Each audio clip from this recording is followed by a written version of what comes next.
परमेश्वर का जो वचन है, परमेश्वर कहता है कि उन दिनों में परमेश्वर ने आदम और हवा को बनाया, पूरी सृष्टि में बनाया और परमेश्वर ने कहा तुम फलो, फूलो और बढ़ो।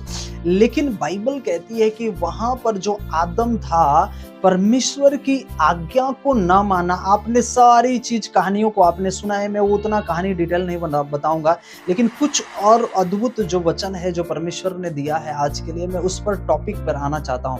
तो ये थोड़ा सा जो पीछे हमें प्रीव्यू में जाना हमें बहुत जरूरी है। तो परमेश्वर ने वहां पर जब उसे बनाया, वहां पर उसको अच्छे तरीके से अच्छे जगह पे रखा, अदन की वाटिका में रखा।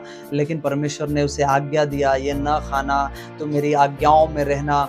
परमेश्वर ने उसे वो दृष्टि दी थी जो आत्मिकता का था, आत्मा से वो भरा हुआ था। हालेलुया। लेकिन जब उसने पाप किया तो पता है, पाप जो है परमेश्वर से लोगों को दूर कर देता है। जब वो आदम और हवा ने वहां पर पाप किया तो परमेश्वर की दृष्टि से वो दूर हो गया, और वह जो नहीं देख सकता था अब वो देखना स्टार्ट कर दिया। सुनो मेरी बात को, परमेश्वर ने उसे कहा कि तुम्हें अच्छे और भले और बुरे का ज्ञान है ना, भले और बुरे का ज्ञान हो जाएगा।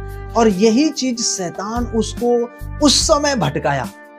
सो बाइबल बताती है, वहां पर वचन कहता है कि वहां पर आदम को और हवा को जब सर्प ने भटकाया, परमेश्वर से उसे दूर रखा, तो जब उसने आज्ञा को तोड़ा, आज्ञाएं, आज की जो विशेष वचन है आज्ञा के ऊपर आधारित है कि हमारा जो जीवन है हम परमेश्वर में कैसे आज्ञा के प्रति में परमेश्वर में हम बढ़ते जाएं।